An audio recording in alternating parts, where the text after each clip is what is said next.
pasensya sa lahat ng mga bagay na pinintulot mo sa amin, Ama. Salamat po Diyos sa kalakasan. Salamat po Diyos sa mga problema na aming nalalagpasan. Sa mga pangangailangan namin na iyong tinutugon, Diyos. Maraming salamat, Ama, dahil hindi ka nagbabago sa bawat isa sa amin. Ikaw noon, ngayon, at magpakailanman. Dalangin namin na malayo kang kumilos sa bawat isa sa amin.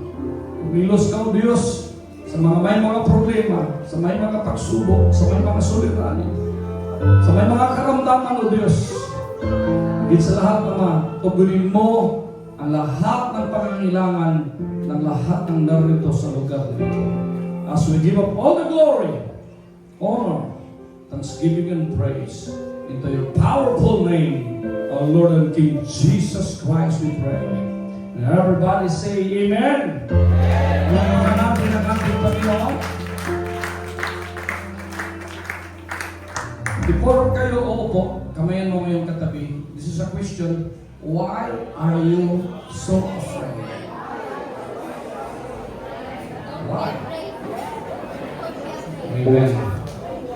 Praise God. And the reason why each one of us ay medyo nahihirapan tayo sa buhay, it is because we are afraid. Natatakot tayo magsimula, natatakot tayo sumubo, natatakot tayo sa mga bagay kung saan gustong ipagkatiwala ng Diyos sa atin. And in fact, yung lahat ng mga successful na tao, mga kapatid, lagi nilang sinasabi, huwag kang matakot sumubo. Amen.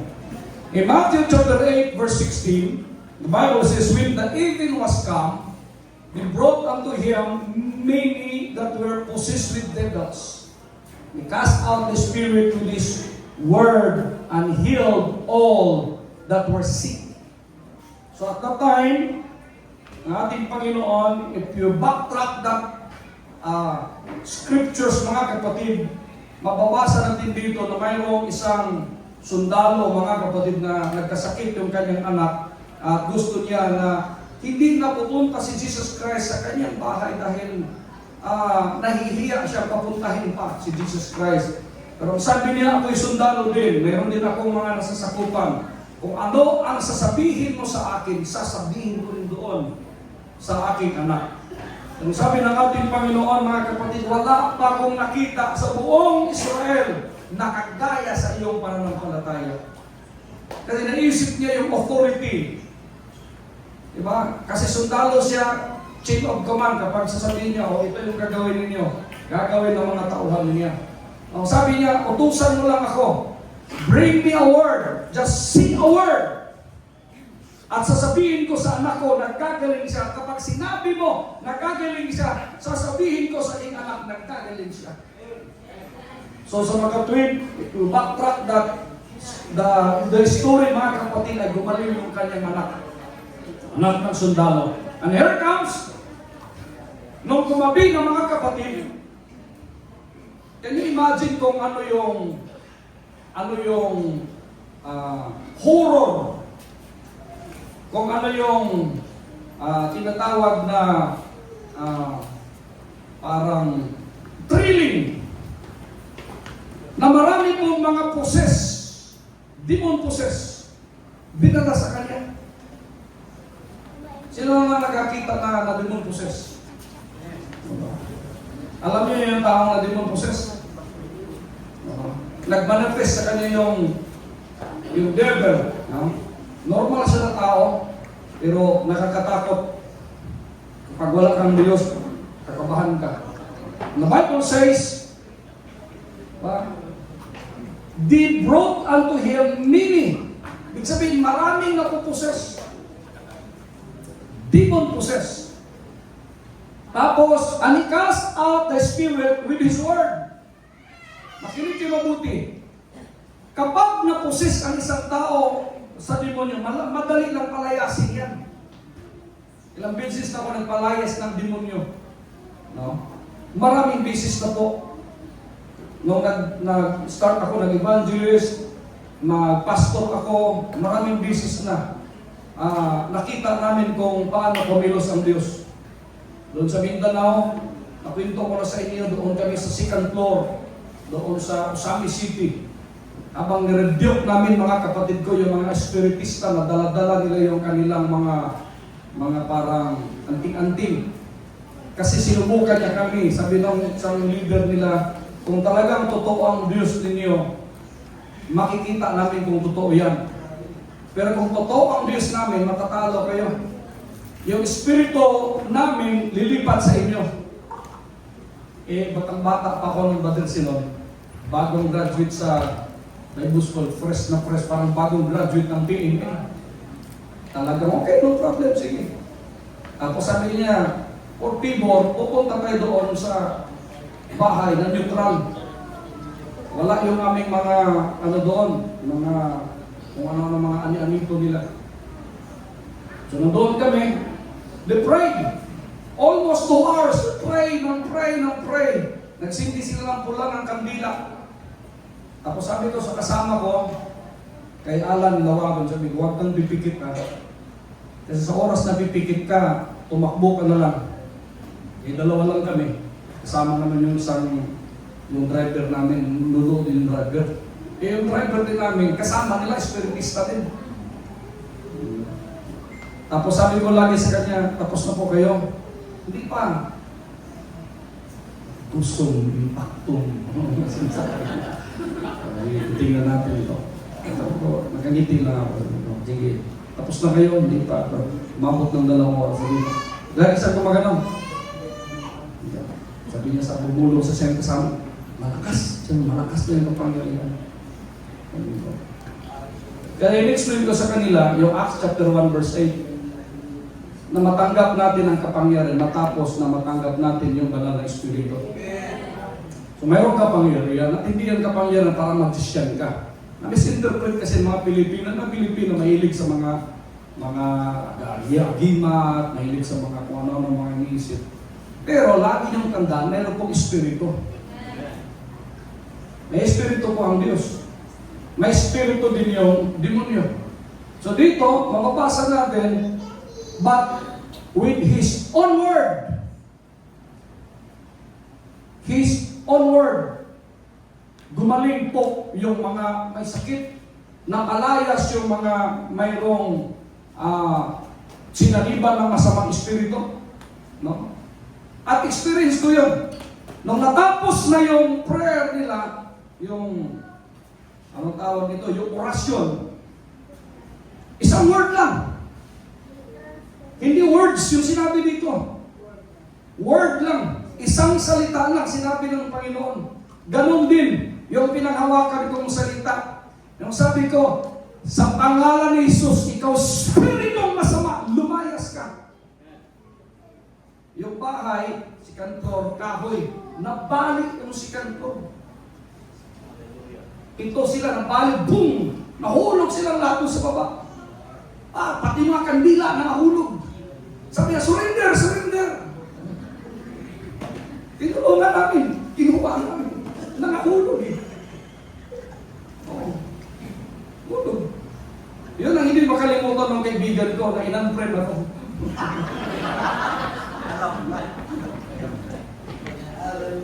Na-unfriend pa ako. Anyway. So, yun yung mga, mga karanasan, marami pa. Si Thompson, wala na rin dito. Nakakita na ba kayo na taong nasa kama na lumulutang? Yung exorcism, yung talagang pagtitingnan mo, yung ipin, yung marumi na. Kasi hindi na nagtututbrush eh. Tapos, gumaganon-ganon, lulutang. Nasa hagdanan ko lang kami, Brother Sinon. Kilala ko kayo. Una na tayo. Totoo yan. Pero yan, we are trained. Meron kaming subject na demonology. Alam namin kung paano i-assist yung devil. At nararamdaman ko, kahit mata pa lang, alam ko kung mayroon kang ibang spirito. Kilala ko. One time sa Las Piñas, magkasama kami ni Pastor Ramil. Sabi ni Pastor Ramil, alam niya medyo matapang-tamang kami. Bro, saan na tayo? Saan? Merong kapatiran doon, yung kapatid niya, may sanid. May demonyo. Oh, sige, excited ako pag ganun ka. Pagpasok namin, kilala ko kayo! Umano. Pastor doon! Pastor Ramil! Bro, ba't ko na nakilala? Sinabi mo, hindi ko nga alam eh. So anong gusto mo? Uwi na tayo? Di wag! Pasok tayo! Pagpasok namin, pray. Palayas ng demonyo. Madali naman palayas ng demonyo. Ang mahirap palayasin yung sarili mo. Amen? Yung sarili mong galit, sarili mong mood, sarili mong tupak. Palayasin mo yung sarili mo. Lumayas ka sarili. No, wala. Ang hirap palayasin yung sarili. Verse 17, the Bible says, that it might be fulfilled, which was spoken by Isaiah the prophet, seeing himself took out infirmities and bear our sicknesses. So, nung ang ating Panginoon dumating, ang ating Panginoon Kristo, talagang pinatunayan ko yung hula ng Isaiah, na lahat ng mga may sakit, bulag, makakakita, bingi, makakarinig, mga kapatid, lahat lumpo, makakalakad, patay, ang tawag nito, pabangon, mga napusis ng mga spirito ng demonyo, lumalayas, mga kapatid. Any sicknesses, kaya pong palayasin ng demonyo. Palayasin ang ating Panginoon. Kahit ano. No? Ang mahirap lang yung sarili natin. Would you see, amen? Verse 18, now, when Jesus saw the great multitude about him, he gave commandments to depart unto the other side. Na makinig kayo mabuti. Hindi po sa lahat ng panahon na i-entertain ng Diyos ang lahat nating problema. May kausap ako? Marami na siyang pinagaling, marami na silang pinagtitry, marami na siyang pinalayas ng mga demonyo, mga kapatid. Pero nung nakita niya, siyempre, yun, bulong-bulong parang dito sa akin, madali sila, may marinig, mayroon daw manggagamot dyan. Dadagsain yan. So nung narinig ko, mayroon daw manggagamot doon, may mga demon possessed na palayas, mayroon mga may sakit ay nang pinapagaling. Sabi ng Bible, nung nakita niya lumagsa ng maraming tao, umalis siya. So, may ibig sabihin, hindi lahat ng problema natin, hindi lahat ng pagsubok natin i-entertain ng Diyos. Diba? So, nakita niya na marami ng mga tao, sinabihan niya ang kanyang mga lagad, sibat na tayo. Sibat na tayo. Parang, namimigay ka, sabihin mo sa isang area, ilan dito? 1,000. Nung narinig na kabilang barangay na namimigay ka ng pagkain, namimigay ka ng pera, kabilang barangay, dadagsayan. Anong sasabihin ko? Loy, sibat na muna tayo. Akap naman tayo, doon natin kaya yan. Masyadong marami. Then, verse 19. And a certain scribe came and said unto him, Master, I follow thee whithersoever thou goest. Sabi ng isang scribe, yung scriba kasi, pag sinasabi mong scriba, inaral nila yung law of the prophets, yung mga prophecy. So nakita ng scribe ngayon, magaling to ah. Ito yung fulfillment na sinasabi ng Isaiah, naganap sa kanya. Siguro ito yung Isaiah. So yung scribe doon, talagang sinabi niya, kung saan ka pupunta, Master, pupunta ako, susunod ako sa iyo. No? And Jesus said unto him, verse 20, the foxes have holes, and the birds of the air have nests, but the Son of Man hath not where to lay his head. Now, ano ibig sabihin ng ating Panginoon? Kung susunod ka sa akin, Brother Mike, sasabihin ko sa iyo, wala kang mapapala sa akin. wala akong bahay, wala akong tulugan, wala akong unan. Wala. Anong pinaparating ng ating Panginoon? Dapat gusto niya na kung susunod tayo sa Kanya, hindi dahil, susunod ako sa Panginoon, maglilingkod ako sa Panginoon para pagpalain ako, para ibibigay ng Panginoon yung desire ng puso ko. No, ma'am, no, sir. Gusto ng Panginoon, sulit kang susunod sa Kanya. No matter what, ano mang mangyari, mga kapatid, I will follow you. Hallelujah! Susunod ako sa iyo, kahit ano mangyari.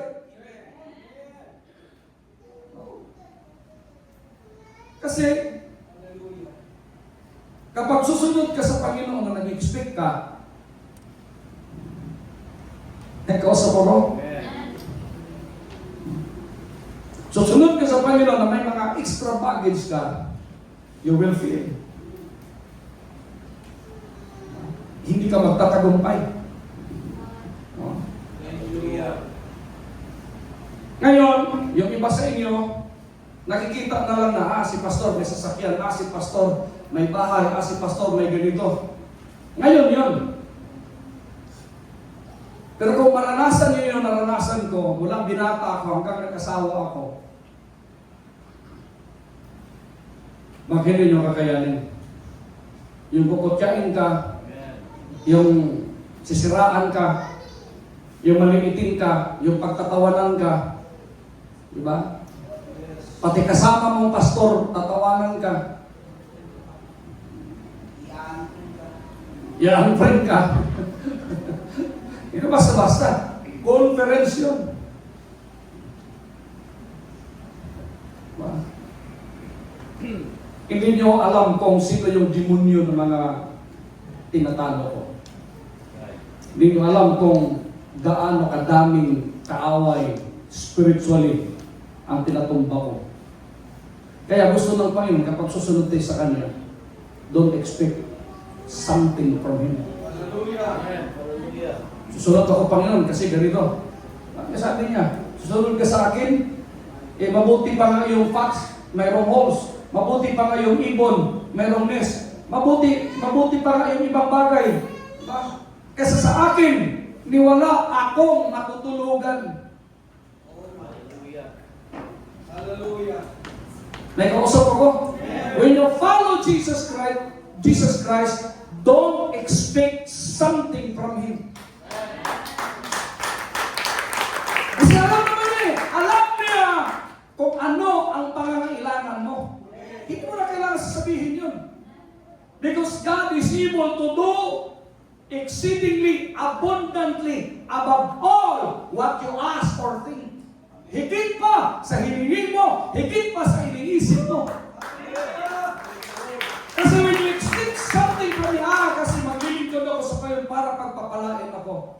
Paano yan? Kung 20 years ka pa bago pagpapalain. Maglilingkod ako sa Panginoon at the age of 14. Backslide.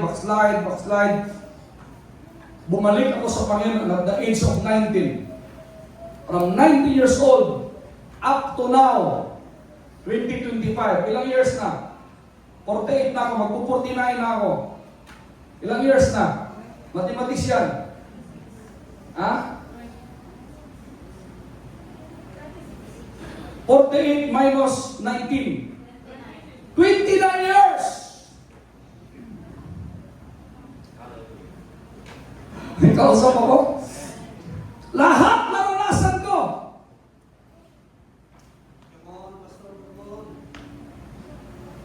Magtinda ng illegal drugs, magtinda ng baril, bala. Noon yun.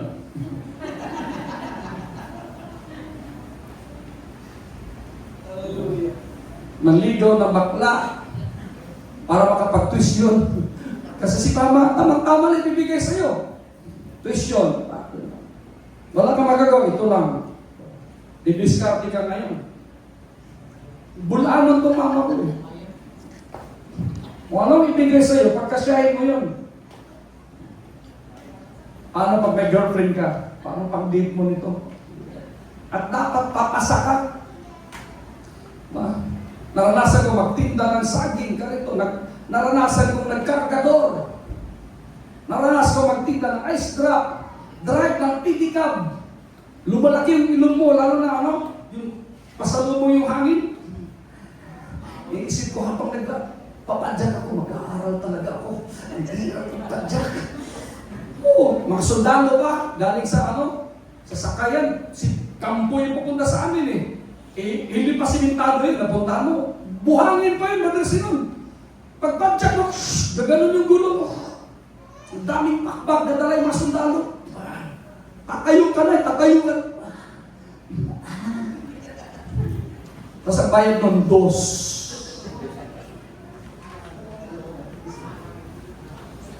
Pag medyo okay pa yung medyo lasing yung sundalo, 5 piso ibigay sa'yo, yung apil. Ganun mo ka na. Mga sundalo. Okay to, pag mga lasing yan, galante.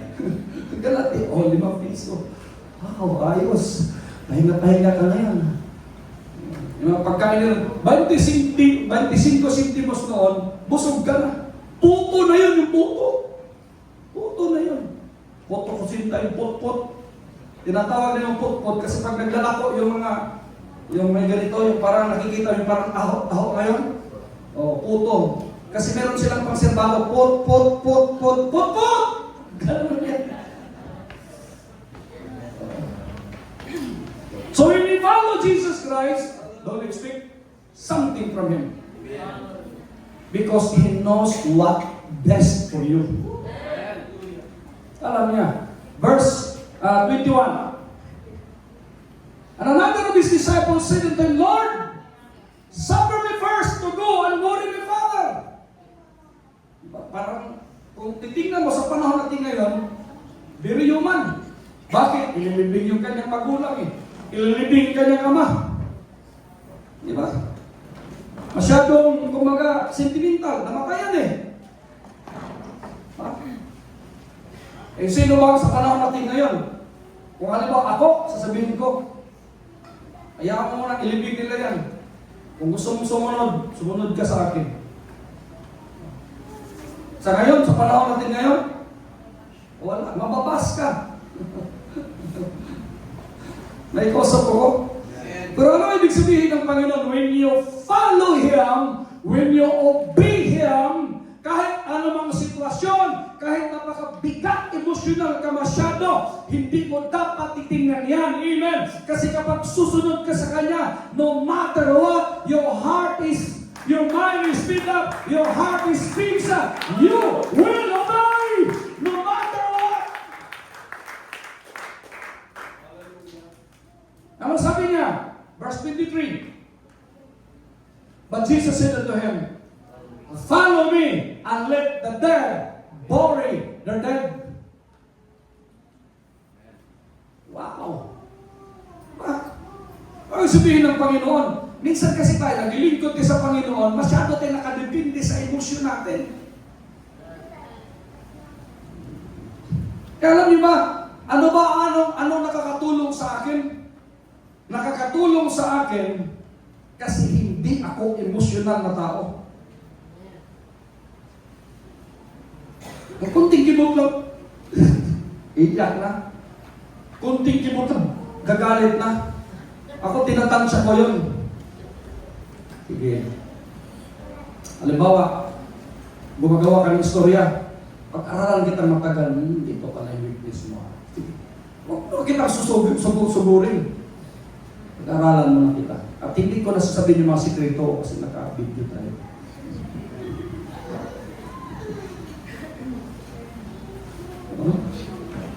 Let the dead bury the dead. Diba? Minsan masyado tayong emosyonal. Namatayan ako May problema ako Ang bigat ng tinadala ko, Brother John Wala akong pera, tapos sa harang-harang ka pa. Diba? Marami nagbabarilan sa daan Diba? Sisigitan mo ako May mga ganun tayong konsepto. And when, verse 23, and when he was entered into a ship, his disciples follow him. Ako na. So parang tinablan yung mga disciples niya. Susunod tayo. Pero makinig kayo mabuti. Alam niyo ba bakit sumunod lang kanya mga disciples? Gusto niyo malaman? Kasi si Jesus Christ, big time. 12 years old pa lang siya, negosyante na. Pastor Dudes, 12 years old pa lang siya, mayroon na siya mga kontrata. Kasi sa Hudyo, at the age of 12, magsimula na sila na magninegosyo. At the age of 12, kung anong trabaho ng kanilang tatay, yun yung trabaho nila. Kung anong diskarte ng kanilang tatay, yun sila. Sa panahon noon, si Joseph, yung stepfather niya, hindi naman talaga yama, kasi ang ama ng Panginoon, Espiritu. Carpenter. Na sa atin, minamaliit na ito yung carpenter. Kasi halos lahat ng mga karpintero dito, walang bahay. Yan, si Pastor Willie, karpintero, walang sariling bahay.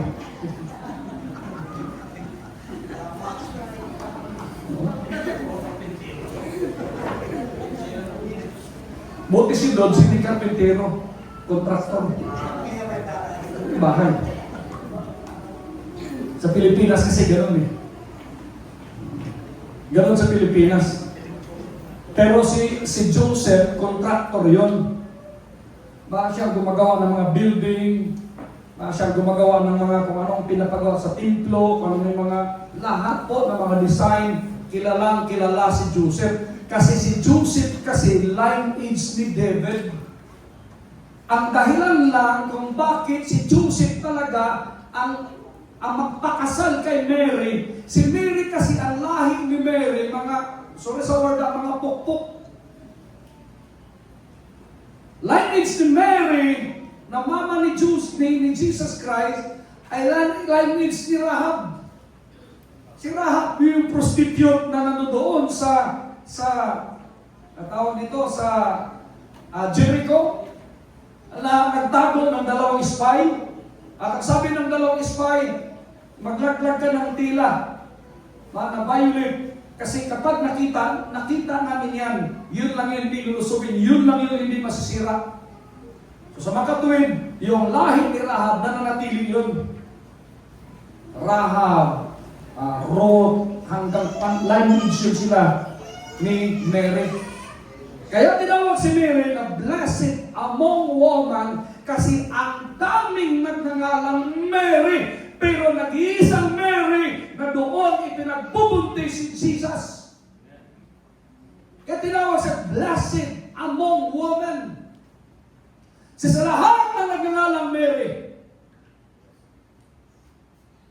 siya yung napili ng banal na espiritu na doon i-conceive. Ginawa na yun ngayon.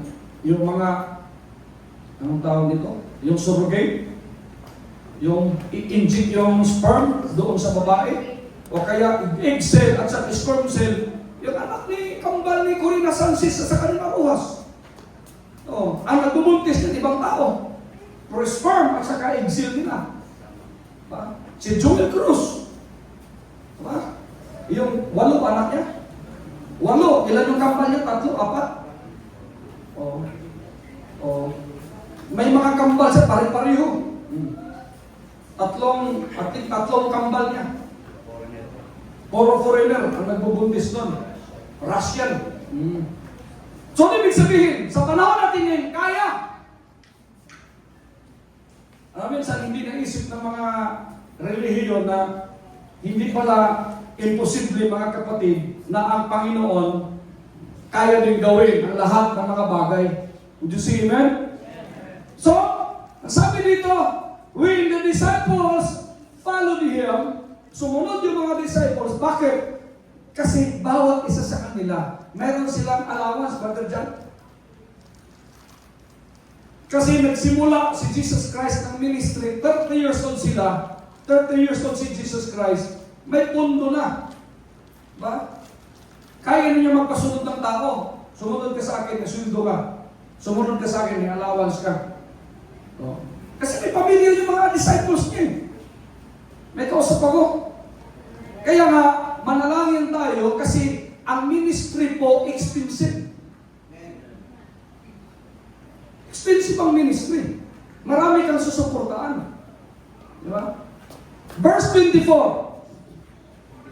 And behold, there arose a great tempest in the sea, in so much that the ship was covered with the waves, but he was asleep. No, habang tumatawid sila, kasama ang kanyang mga alagad, papunta doon sa kabilang dako, mga kapatid. Amen? Malakas na alon, mayroon pong bagyo, mayroon pong super typhoon. May kausap ako? O, sa Cavite, sa Tansa, nagbabala na po yung mayor. Mayroon pong babala ng storm surge. Posibleng 2 metro mahigit. Amen. Yung magiging, yung alon. Diba? Now, talking about that, bakit marami ang nagiging biktima ng kalamidad? Alam niyo bakit? Kasi ang Diyos binigyan din ng wisdom. Ang Diyos kasi binigyan din ng utak. Hindi tayo nire-remote control kung kailan mo lang paandalin yung aircon na yan, tsaka aandar. Hindi gano'n ang Panginoon. Nabinigyan ka ng utak ngayon. Ba? Noong 2004, kung hindi ako nagkakamali, nananaginip ako, mga kapatid, na mayroong malaking trahedya na mangyayari sa Metro Manila. Yun yung nabiguan. 2004. Nandiyan si Brother Ronel. Paulit-ulit kong pinapangaral yun. Di ba, Brother Ronel? Hindi pa alam yung nabiguan. Wala pa yung nabiguan. Sabi ko sa kanila, meron akong pangitain, meron akong panaginip. Mahati yung Metro Manila. Ang daming sunog. Nakikita, ang daming patay. Wala pa akong anak nun. Diba? Wala pa. Hindi ko alam kung kasama ko kayo nun. Parang hindi pa. Hindi pa kasi 2006 kami kinasal. Ang babae na tayo.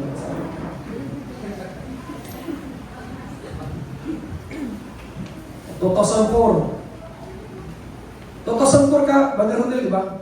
2004, 2005. 2004, yan, tama-tama. Tama ka, hindi ako nagkamali. Nanaginip ako, mga kapatid, na mayroong trahedya na darating. Na anong gusto iparating ng Panginoon? Binigyan kayo ng wisdom. Ano yung wisdom? Parang gobyerno yan. Nagbabala ang gobyerno, lumikas kayo, kayong mga tao na malapit sa ilog, malapit po sa dagat, lumikas muna kayo. Pero bakit hindi lumikas ang inyong mga tao? Wala namang baha dito eh. Di ba? Kaya mamitalit yung mga tao. Naroon akong lumangoy. Mga taong ganun eh. Sige. Tingnan natin. Kagaya sa sinasabi sa Biblia, Matthew chapter 24. Alam niyo ba na nagbabala po si Noah? Anong babala ni Noah? Tumulong kayo, gagawin natin yung malaking daong, malaking barko, yung ark. Gagawin po natin. Kasi nagsabi ang Panginoon, mayroon pong malaking baha na darating sa buong mundo. Pinagtatawanan si Noah. Bakit? Kasi never pa nagkaroon ng ulan sa panahon ni Noah. Ang mga halaman noon, nabubuhay lang sa pamamagitan ng hamog.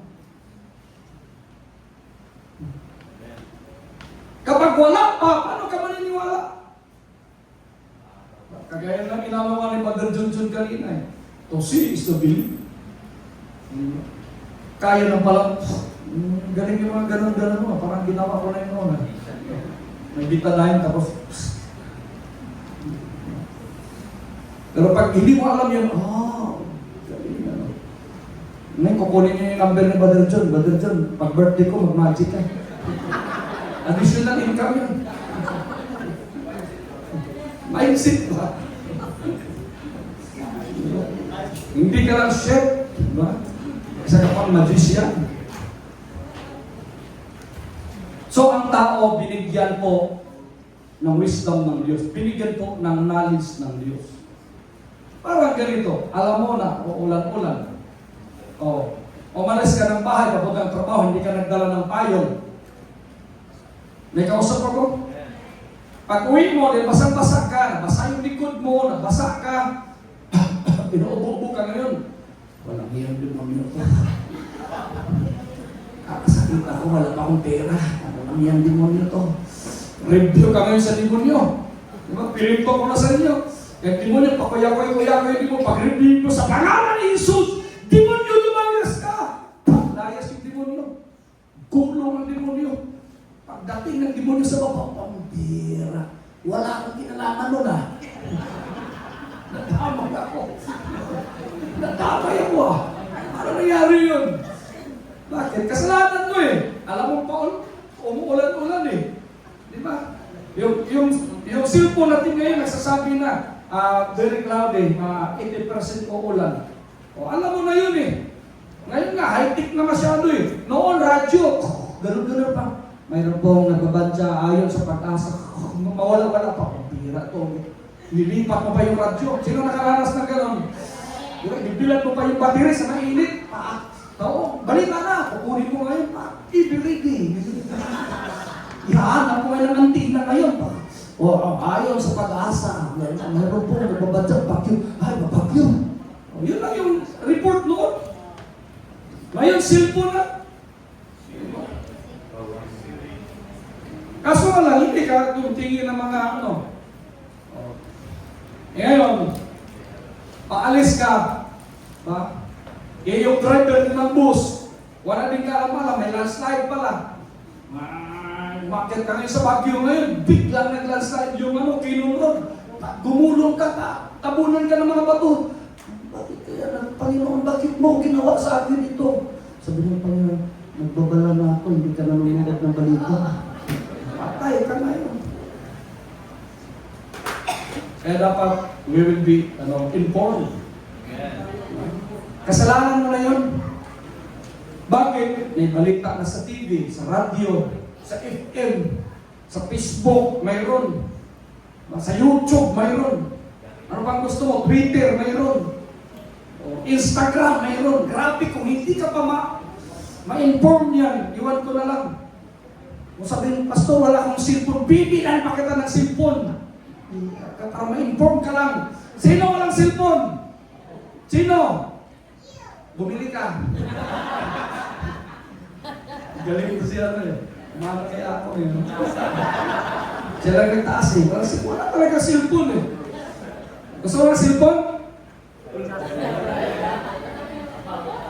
Meron yan, bibigyan ko. Mamaya. Bibigyan ko ng cellphone yan. Saan ba yung ano ko? Yung cellphone na ano? Ha? Ano pangalan yung honor? Mayroong honor akong cellphone. Kahit ibasa-basa mo yun. Gamitin mo sa school mo ha? Okay. Verse 25. And his disciple came to him and awoke him, saying, Lord, save us, we perish. Di ba sa panahon na may problema tayo, sa panahon na may pagsubok tayo, nakakalimutan natin na ang Diyos pala kaya niyang gawin lahat ng mga bagay. Bago lang, nakita ng mga alagad niya, nagpalayas ng demonyo, nagpagaling ng mga may sakit, lahat ng karamdaman, pinagaling ng Panginoon. Tumawid lang sila, minuto lang, Brother John. Nangingilig na agad sila, pambira, pinabayaan mo kami, Panginoon. Mamamatay na tayo. Gumising ka dyan, patulog-tulog ka lang dyan. Nakausap ako.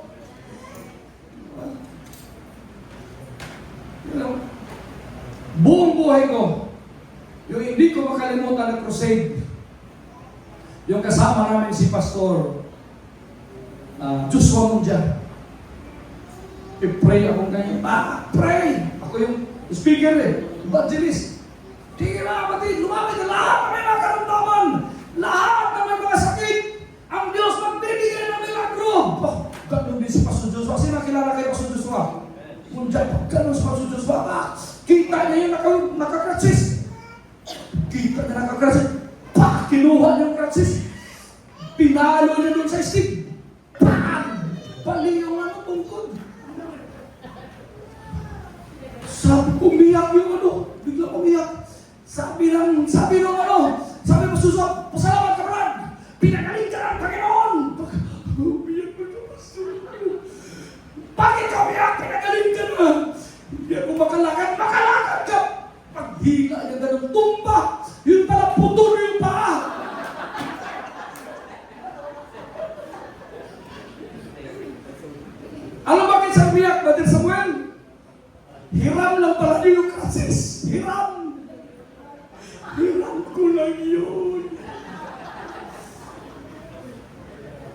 Iniisip niya, siyempre putol eh. Alam, magtutubo yung paa. Ang milagro yun, nagagamitin ng Panginoon, prosthetic yun. Di ba? Prosthetic siya ko, naranasan ko nag-pray yung lumpo. Wheelchair, kagaya kay Sister Brenda. Oh, wheelchairs. Lahat yung pinagdadala ko yung mga wheelchair, crutches. Yan, abutan mga Sister Jadit. Dinala ko sa World Vision. Naranasan, guiter, pinagtipray ko, nilulok yung guiter. Eh, Pastor Rosarte, yun, church nila. Dinala ko lahat sa headquarters. Sabi ni Sir Red, parang ginawa ko ng tambakan itong mga ano ko. Sa tuwing nagkakasakit si Sir Red, pinupuntahan ko, pinagpipray. Sabi ko, Sir, sa lahat ng pinagpipray ko, ikaw lang yung buhay. Last na nagkasakit siya, tinawagan ko yung anak niya. Sa Pastor, ICU na.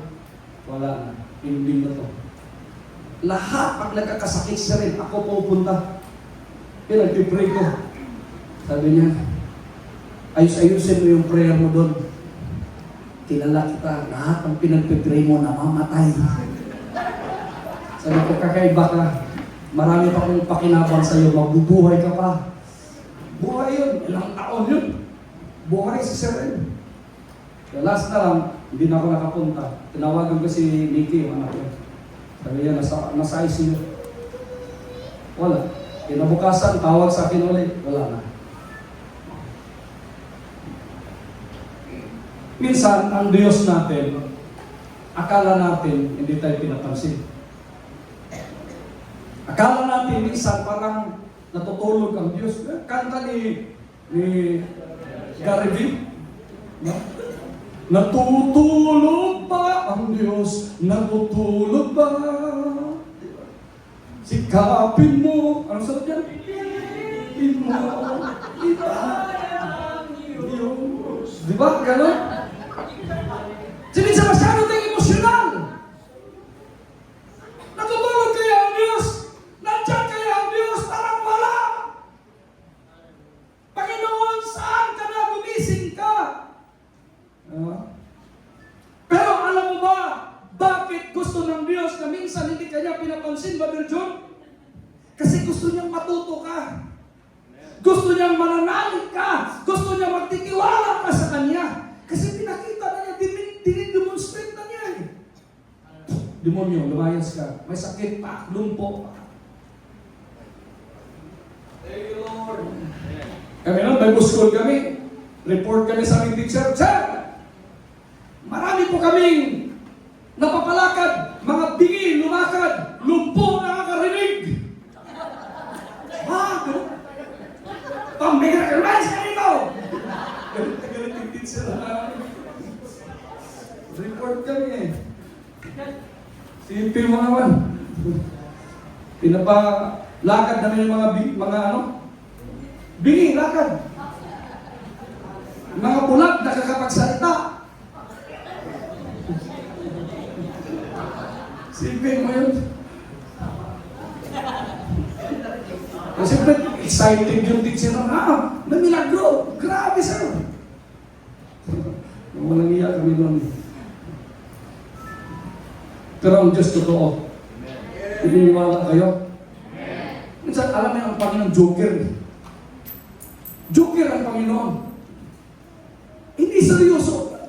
Hindi ko sinasabi, hindi seryoso. Pero ang Panginoon joker, tingnan niyo lahat ng mukha natin, magkakapareho din. Tingnan niyo isa't isa, makatawa kayo. Di ba joker ang Panginoon?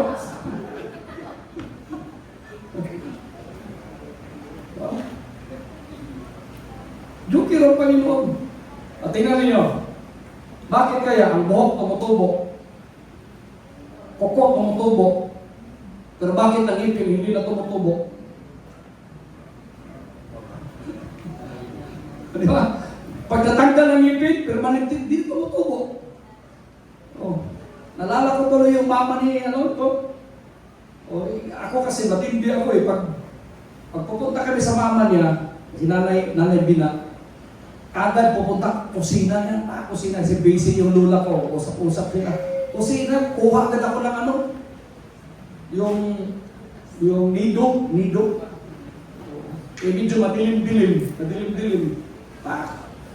Ang mga matatanda kasi, pag natutulog yan, tinatanggal yung postiso. Nilalagay sa tasa. Madilim-dilim. Tara, kasi nagtitipid yun, hindi nag-ano ng ilaw. Pag pupunta kami doon, kumakain sila. Diyan lang kayo. Hindi kayo kasama sa sukat ng pagkain dito. Wala ka sa budget. Ganun. Sa ulam nila Lola. Wala ka sa budget. Maghintay kung may matira. Ganun yung nanay niya. O yung pasok sinilas, kakalinis na namin. Tanggal sinilas. Lamig na lamig yung siminto. Titiis ka ngayon. Ipatong mo yung, di ba, upuan. Siyempre, malamig ang siminto. Ganun mo yung paa mo. Anong klase pag-uupo yan? Pinapaupo mo yung paa? Balik ang ganun yan. Tension ka pala, parang kami nita, tension. Ganun ka palagi yun. Hindi mo alam kung Spanish na o ano yung mga malupit na ano yan. May kapatid ba si nanay? Kapatid ba yung nanay yung sa Butuan? Yung pinuntahan natin, kapatid ni nanay yan? Nanghiram. Nanghiram ng kapitbahay para umiyak. Namatay. Nanghiram. Sobrang sama ang ugali ko. Napunta kami doon nila. Grabe sama ang ugali. Oh. Anong kailangan ninyo? Pera? Diyan lang kayo. Huwag kayo papasok. Ganun kami ni Mama. Si Mama din, tahimik lang din. Mayroon kasi sa ako utang sa tanat. Diyan ka lang. Wala kang magagawa. Nung namatay, walang kapitbahay, walang kamag-anak. Ito si Mama ko, magpwede. Ang tanat. Ang pangalan nun? Ha? Nanay Tatin. Sabi niya doon, sasakita ako, mabibit-bit ni Mama. Bunta na kay Nanay Tatin. Bakit ma? Namatay na sa Tatin ko. Mirisi, namatay na. Alala ko na, di man tayo pinakain. Di kami pinapuntay. Kahit pinainom ka rin tubig, di ka mainumin. Hindi ka nagsabi bakit magtitigilay-grama ka pa para, noon, parang simple. Kapag may telepono ka noon, big time, kamilyonaryo ka. May telepono ka noon, yung gano'n. Pontele. Sikat ka noon, pag may telepono ka. Kapatid ngayon, engineer, first na pumunta ka dito sa Manila, may Brasilia. Sinundo kami pag Brasilia. Si Uncle Romy. Wow, alam niyo Brasilia? Grabe, big time pala yung mga kamag-anak ni Mama ko. Namalingki sila, daan yung mga pagkain. Siyempre, sabi ko kay Mama, manggaw, sarap ng mangga. Sabi ni Mama, kakain mo. Hindi, sa akin lang, sa kanya. Mangga lang, ito yung sa akin, Ma. Mangga. Hindi ko talaga makalimutan yun. Kaya kapag nagkita ko, pakainin ko ng maraming mangga yung chewin ko at saka kain. Parang tandaan akong tao kaya ingat-ingat ka sa akin kasi nagtatanda ako. Tinatandaan ko yun. Natatandaan ko pa yun? Yan, natatandaan niya. Maliit pa ako. 1983. Tanda ko yun. Takam na takam ako sa mangga. Bandersinon. Yung malalaking mangga. Wow, sarap ng mangga. Mangga. Sila kumakain sila ng manggas. Doktora yung asawa ng kapatid niya. Doktora. Sa PGH. PGH ba yan? Yung doktor? So gusto ko.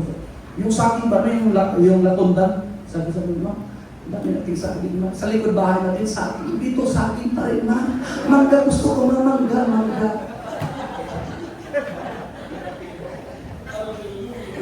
Nung natulog sila, tinira ko yung mangga. Makulit ako eh. Nulog na kaya, tinira ko yung mangga. Kinabukasan, ubo-ubo ko. Yung alam mo, ang mangga pala nakakaubo. Halata, bilang pala yung mangga.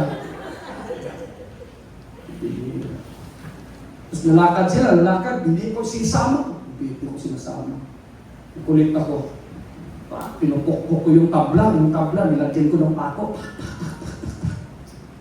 hindi ako isama nito. Flat kayo sa unahan. Ilagay ko yung mga pako sa likod. Yung oras na yun, sinama nila ako. Malikod din ang dagat. Kasama kami kita. Patay, hindi ko nakuha yung pangtusok sa gulong. Unahan pala ng Las Vegas sa CAA. Yung CAA, may tindahan kami dyan eh. Yung CAA, mamaya plak, plak, plak, plak, plak, gano'n lang. Nakadaan kami ng vulcanizing. Sabi ng chewing kasi, Gilberti, buhay pa. Walang niya ng mga vulcanizing na to, naglalagay ng mga pako. Sabi ko, ay salamat sa Diyos yung vulcanizing.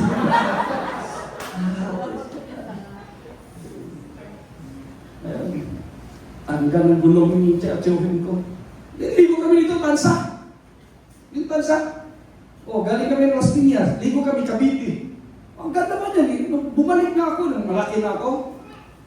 Kasama ko yung mga sila pasudyoy ko. Ito pala yung dagat ng Tansa. Parang chocolate. Gabi kami pumunta doon. Kailan pa, ligo pa kami. Hindi mo makikita eh. Kinabukasan, dagat sa may Madrasan. Alam mo naman eh. Punta ka ng Mindanao eh. Dagat talaga eh. Kasi makita mo yung malinaw. Dito, chocolate. Ay, inom pa kayo. May mga tubol, may mga pambira. Diyos por santo. Yan, tagal kung hindi naligo ng dagat. Buti na-discover namin yung Marine Base. Yung sa Marines. Yun, malinaw. Na-discover namin yun.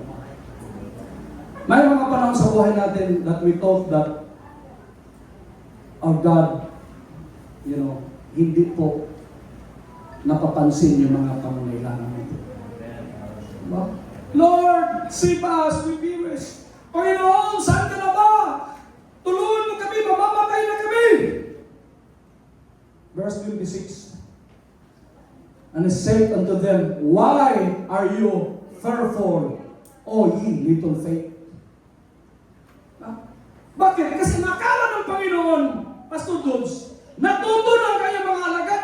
Akala ng Panginoon, nung ipinadidemonstrate niya na nagpagaling sa mga may sakit, may milagro, nagpalayas ng mga demonyo, akala niya matututo na ang kanyang mga alagad. Sa lahat ng nangyayari sa buhay nila, akala nila alam na ng mga alagad niya. Diba? Kasi tayo mga kabal, binigyan na tayo ng authority. Kaya nga, lahat nating plano, lahat nating gusto, nakadrawing na yan.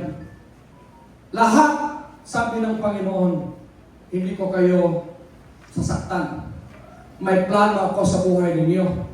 Plano na hindi kayo sasaktan, ngunit pagpapalain ko kayo. No? Bibigyan ko kayo ng magandang buhay. Yun yung gusto ng ating Panginoon, mga kapatid. Amen? Would you say amen? So sabi ng Panginoon, bakit takot na takot pa rin kayo? Anong gusto ibig sabihin ng Panginoon? Hindi pa rin kayo natututo. Bakit hanggang ngayon? Maliit pa rin inyong pananampalataya. Ang sabi ng Panginoon, and the Lord rebuked the winds and the sea, and there was a great calm. Ano pinakita ng Panginoon? Sinaway ng mga kapatid. He rebuked the wind, He rebuked the sea, and there was a great calm. Ano yung reflection sa buhay natin? Kahit anong unos, kahit anong pagsubok, diba? Kahit minsan akala mo, bagdad dyan, hindi na malulutas yung problema niyo sa barangay. Diba? Pero may katugunan ang lahat ng mga bagay.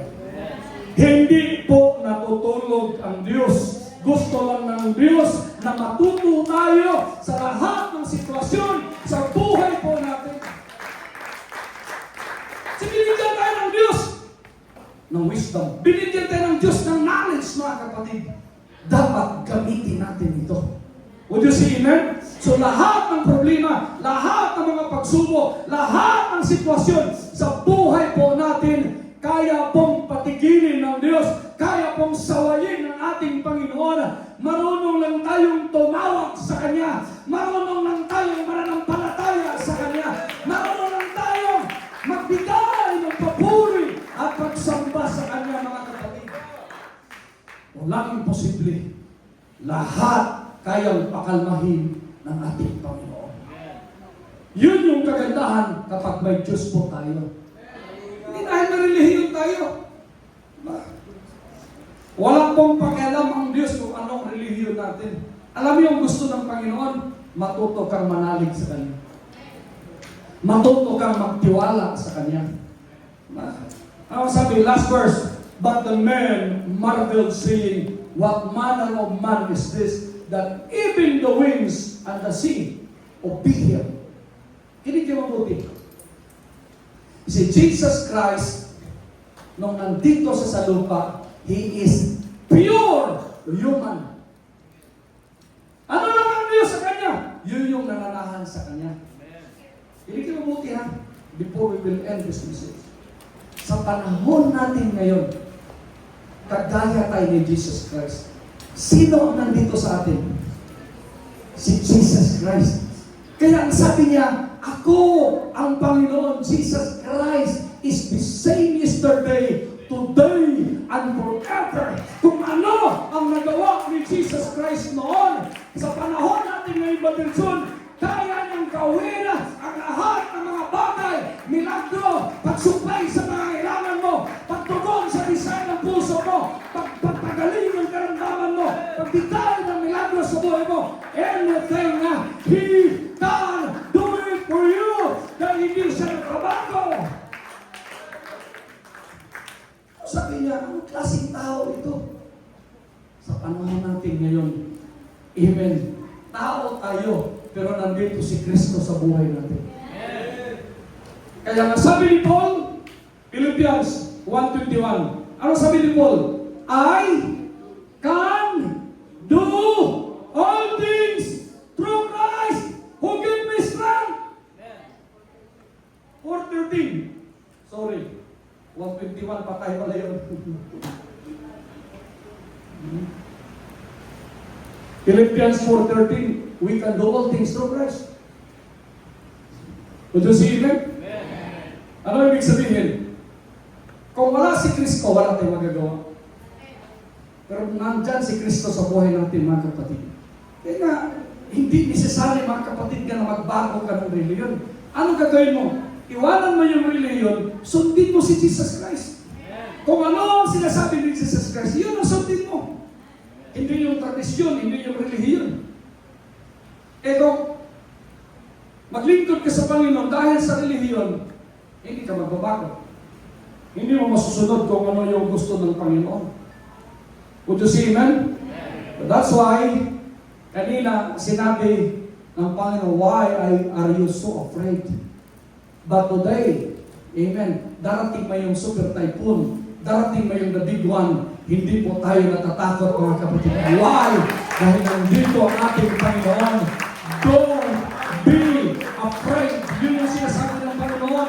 Don't be afraid. Amen. Hallelujah. Hindi tayo dapat matakot. Kasi ang Diyos ay nandito sa atin. Matthew 1:23. His name is Emmanuel. What Emmanuel means? God is with us. Kahit anong pagsubok, kahit anong sitwasyon, kahit anong bagyo, kahit anong unos, mga kapatid ko, magiging confident tayo. Why? Because God is with us. Ang Diyos na nasa atin. That's why we don't need to be afraid. Hindi tayo dapat matakot. Manalangin lang tayo na lahat ng mga bagay ay magiging maayos sa buhay natin. Tandaan ninyo, kung naglingkod ako at the age of 19, at lahat ng dreams ko, lahat ng desire ng puso ko, ibinigay noong ngayong 2025. 28 years? 29 years? Tanungin ko kayo, Brother John. Diba? Siguro, iba-iba naman siguro. Yung iba, 10 years, tinugunan ng Panginoon. 5 years, tinugunan ng Panginoon. Huwag lang kayong bibitaw. Just hold on a minute longer. Don't be afraid because God is with you. Patayo tayo lahat mga kapatid sa pangalan ng ating Panginoon. Hallelujah. Thank you, Jesus.